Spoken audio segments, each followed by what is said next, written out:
Hey everybody, welcome back to Q Sports News, and this week we're covering a little tournament that Matchroom puts on every year called the Mosconi Cup. Let's go.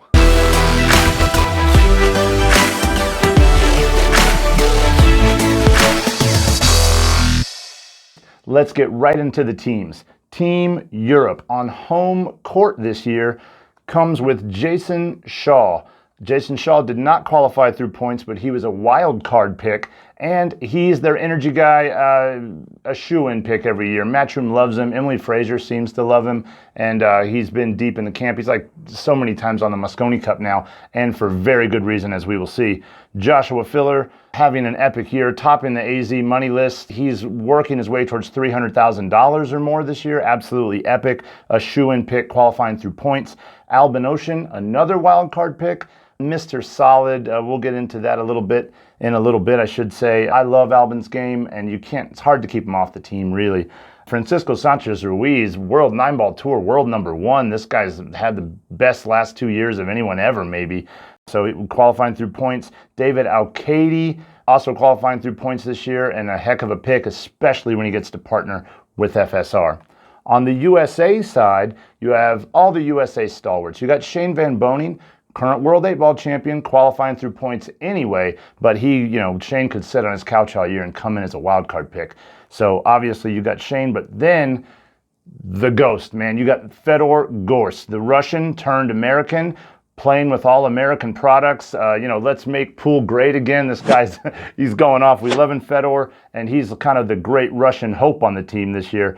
And with a great personality, and the American fans have really been taking to him.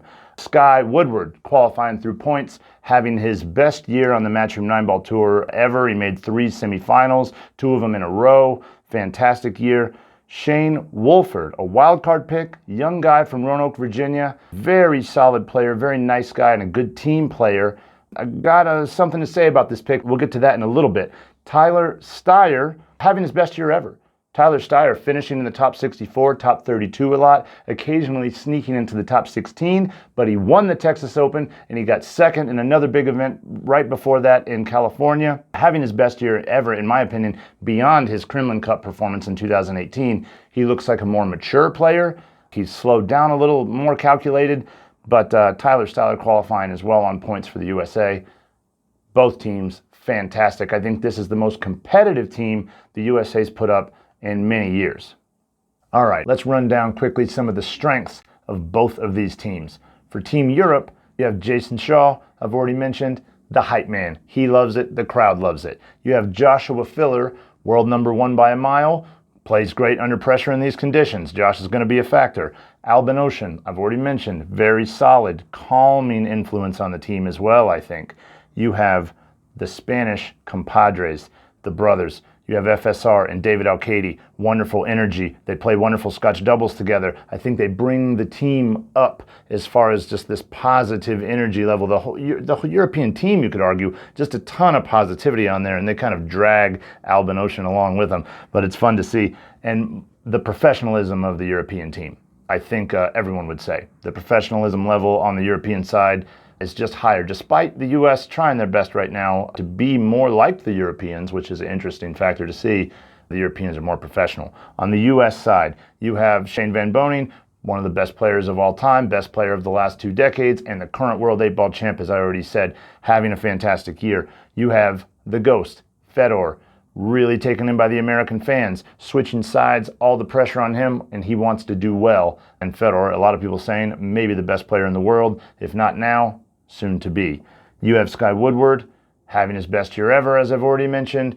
Also a super nice guy. He elevates the team, one of the few kind of, not so much a hype man, but a wonderful personality on the team, I think, that brings it up. Styer, having his best year ever, looking calmer and sharper than he ever has, looking for Tyler to do well. And then Shane Wolford on the team, which I think is a strength. His 9-ball game, or rotation game in general, is a little better than Billy Thorpe's. The energy's not there. You don't have that torpedo energy like Billy has, but I think Shane Wolford absolutely brings a higher level of rotation play to the team. All right, now let's go over each team's weaknesses. Europe. None? None? It's creepy. The European team, this is the best European team. I really do think. I mean, you could make some arguments that Alcaide is maybe not one of the top 10 guys in Europe, or maybe. I'm not even saying he's not, by the way. Don't crucify me. But Alcaide may be the weakest guy. Maybe. And he's taken down majors. The European team, epic this year. Absolutely solid. I don't even know what to say. FSR is a bit on a downswing, but he's only on a downswing because he was dominating for 18 months, and now he's getting 5th places in all the majors. Alcaide, maybe a little more spotty than the rest of the guys. Shaw, not his best year he's ever had, for sure, but he just won the Hanoi Open, so he's on a big upswing. Albin, you could say a similar thing, not his best year ever, but Albin's mild years are better than most of the Americans' years. And then Joshua Filler, literally no weakness there. This year, in this time in his life, not a lot of weakness there. You can't even say he plays too fast. He just plays excellent. So, we're going to go with Europe with, bing, a 0. All right, let's talk about the U.S. team. Shane Van Boening, historically, playing kind of terrible at the Mosconi Cup. Look, I'm USA here. I love the USA guys. I want them to win. Every USA fan knows Shane Van Boening struggles as a teammate, and he struggles in the Mosconi Cup for whatever reason. That type of team pressure, he doesn't like it. Singles, one of the best players of all time, obviously, but Shane struggles, and this year he struggles hard. Fedor Gorst, I think everyone would agree, most solid player on the team. Very, very young guy. He's on an upswing, but first time on the USA team, negative.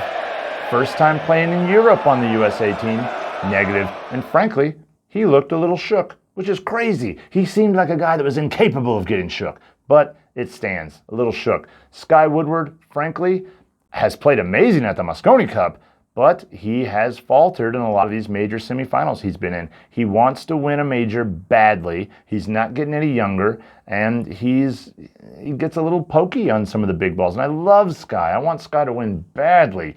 I think this next year he will win a major. He's been so close, but Sky gets a little flinchy. Tyler Styer. I mean, I hate to just bash on the USA, by the way, but this is how this is going to turn out. These are the facts. Tyler Styer flinches in the Mosconi Cup. Tyler's getting better. I'm not saying I could do better than him, but I'm saying that he gets a little flinchy, and we'll see it this time. I mean, he's almost a great, but just under, and he's playing a bunch of great European players. So very difficult time for him. And then you got Shane Wolford, a rookie, a young guy, no big titles to his credit, and he's playing in Europe for his first Mosconi Cup. Tough action for the USA guys. But that is the reality in this situation. We have a very good team on the USA side, but we got some holes. Okay, after those strengths and weaknesses, what actually happened? Well, Europe was absolutely dominant. Fedor Gorst sitting there on the USA team, I would say, giving us a lot of confidence. A lot of people think Fedor Gorst is the best player in the world.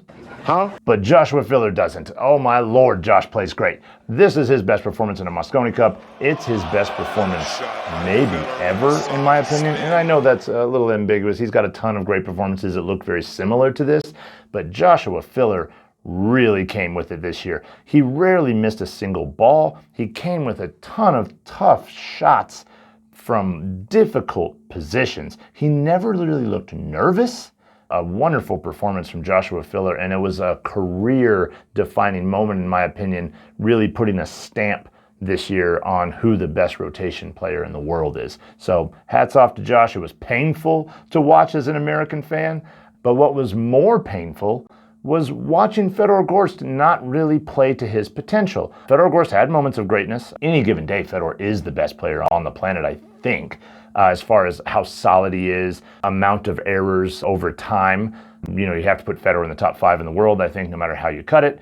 But he looked a little shook. This 7-ball, for instance. Rough, defining part, I should say, in the match, the overall match of the Mosconi Cup. Fedor looked uncomfortable. And for good reason, by the way. I would be very uncomfortable if I was out there. But he just didn't look like the Fedor Gorst that we're all used to seeing, that seems to never make a mistake and never get shook. Tyler Styer, he didn't get a lot of chances to play, to be fair, and he didn't play horrible, but he never really came with it like in years past. If you remember his epic performance in 2019, or 18 I should say, where he was the person that stole the first point for Team USA, leading us to our first win in many years. That was not the Tyler Styer we saw this year. Good play, solid play at times, but he missed open balls. He missed open balls, and Europe almost never did. A handful of times, but Tyler, I'm sure he'll be a little bit disappointed, and it sucks to see because I'm waiting for Tyler to have that breakthrough, much like I'm waiting for Skylar to have that breakthrough. They're both so close. Shane Van Boening. Shane Van Boening moping.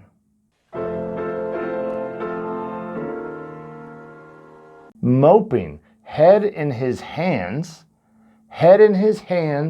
on the VIP couches in front of the entire hostile European crowd. That was the worst thing that happened at this year's Mosconi Cup, in my opinion. Shane missed a very easy 9-ball. He missed a very easy 7-ball for us to win the team title, or the team a point, the very first point they played for. He plays poorly. I get it. He's on a string of poor performances at the Mosconi Cup, but he went over to the VIP section and he had his face in his hands, and he stayed that way for the rest of the day. Terrible. And frankly, I don't criticize Jeremy Jones often, but Jeremy should not have let that stand. Jeremy shouldn't have let that stand, not this time. They should have at least made him leave the room because it looked real bad, and I know it affected the team. The team spirit, parlaying off that point, this is where I think that Billy Thorpe would have made, for the USA side that is, Billy Thorpe would have made a better addition in Europe than Shane Wolford. Shane Wolford in the USA next year, I think, is better than Billy. I think you don't need all that excitement because the US crowd adds it. In Europe, Billy Thorpe would have been our Jayson Shaw, pumping us up, keeping our heads on the straight and narrow. That big Billy Thorpe energy, rah, he's awesome at that, and he really is great for the team and keeping the spirits alive, unlike Shane Van Boening, who's over there moping in the VIPs. This year, I think Billy might have been a better addition to the team, despite Wolford being a little bit better of a 9-ball player than Billy. The EU crowd, always a game changer. Much as it might pain you.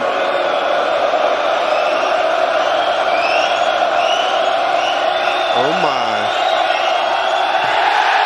There's just no future in chasing Jayson when he is as rampant as this. A wonderful performance from Jayson Shaw yet again. Always a game changer. The Europeans, for whatever reason, culturally, however you want to cut it, they are a lot louder than the US fans, except for maybe last year. Last year, the US fans were fantastic, but the EU fans are difference makers. They make it very difficult for the U.S. team to play well in there. And I think that Fedor had a bit of a problem. I think Shane always has a bit of a problem when they play in Europe. SVB has a long shot on the 2. There you see the red 3 over to the left. This is not easy. And here we go, Phil. This is what Team America have got to put up with. You've got to blank it out. Focus on your shot. And without a good hype man like Billy Thorpe or something like that, the team morale suffered from the very first match. In a team match where you need good energy over and over again, every time you come out, you need to feel like the team's behind you and you're going to fight tooth and nail for those wins. The U.S. just seemed slightly off that this year. They were professional. I felt it was nice to see the USA team sort of stand there and be professional, and they looked focused, but they didn't look like they were having fun. And the European team looked like they were having a lot of fun. All right. Final thoughts on this Mosconi Cup. The U.S. team got drubbed in Europe, 11-3. Europeans led 4-0 on the first day and never looked back. They had wonderful energy. The crowd was behind them. The players looked like they were having fun. And despite Jeremy Jones choosing to put Fedor Gorst 3 times in a row on the second day, you could tell, just put our best player or put our best foot forward and have Fedor steal those points back. It would have been fantastic, but it just didn't work. Fedor under a ton of pressure, played good, but not great. He didn't play to that crazy Fedor level that we know he has, and he only won 1 of those first 3 points. And I think after that, we knew that the wheels were kind of off. I don't blame Jeremy Jones for that. I might have made a similar decision. He caught a ton of flack online, which I thought was not deserved. Jeremy Jones has done a very good job in his captaincy for the last 3 years, despite never scoring a win. He's just working with tools that are not that great, I think. And I hate to say that about the American guys, but I think we can all see it after this year's Mosconi Cup. Jeremy Jones, I'm hearing rumors that he might not be back next year. I would like to see Jeremy back next year, but I don't know the responsibility that puts on him throughout the year with his commentating roles and his coaching and any other business things he has going on in his life. I would like to see Jeremy back. I would like to see him get another chance to finally get a title for himself at the Mosconi Cup. I think Matchroom wouldn't mind that, but also we've had the same captain for 3 years and we might just have to change it up. I'm not certain who that new captain would be. I know a couple guys like Dennis Hatch threw his name in the hat. Maybe a fiery Dennis Hatch back there getting the U.S. guys, super pumped up. Maybe that is a good idea. Earl Strickland's been thrown around. I'm not a fan of that one, but, we'll see. It'd be good for TV. On the European side, Ralph Eckert, I do think, secured his spot for next year 100%. Frankly, I don't think anyone thinks that Ralph did anything special with this team. And that's no disrespect to Ralph. I think Ralph just had the best roster in the world. And he said it many times. He said, I'm just going to stand back and let these artists kind of go to work. And boy, did they ever go to work. I like Ralph. I think he's a smart guy. And it would be interesting to see him in the box again next year. So hats off to him and a dominant performance to Team Europe. I do not think, and it will make me angry if this happens, because the U.S. team just won in 18 and 19 2 times in a row. Everyone talks like we can't win ever again. This team might be back again, the American team, I should say. This same exact roster could be up next year, and they could dominate next year, especially in the U.S., which we do tend to play better in the U.S.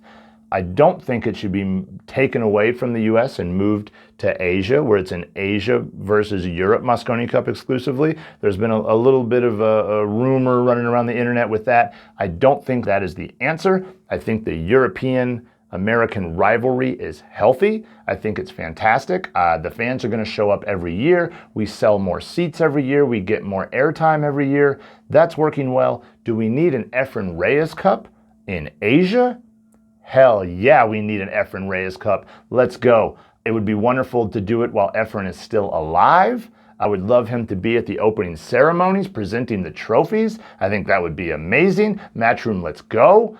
And I would love to see maybe the winner of the European versus US side play the winner of the whatever European or American Asian side, and that could be an interesting dynamic to maybe have, a one match to rule them all kind of thing, and it would be great for a Matchroom promotion. I would love to see a women's Mosconi Cup. I think that's overdue. I know Emily Frazier was very interested in it, and it's kind of been, one of the things down the list. Hopefully we can see that in the future, but I do not believe the haters that think the format needs to be changed and that the U.S. is out of it, and that's not just because I'm from here.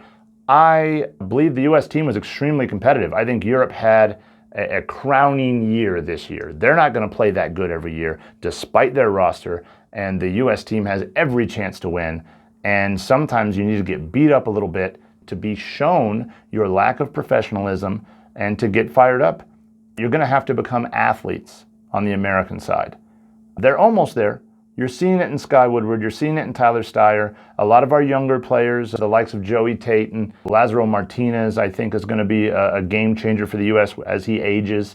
But you're going to have to look more like the European team to beat them. They're changing the game and, put up or shut up. I think it's time for the U.S. to really take a look at itself and its organizations and be a little bit more professional from top to bottom.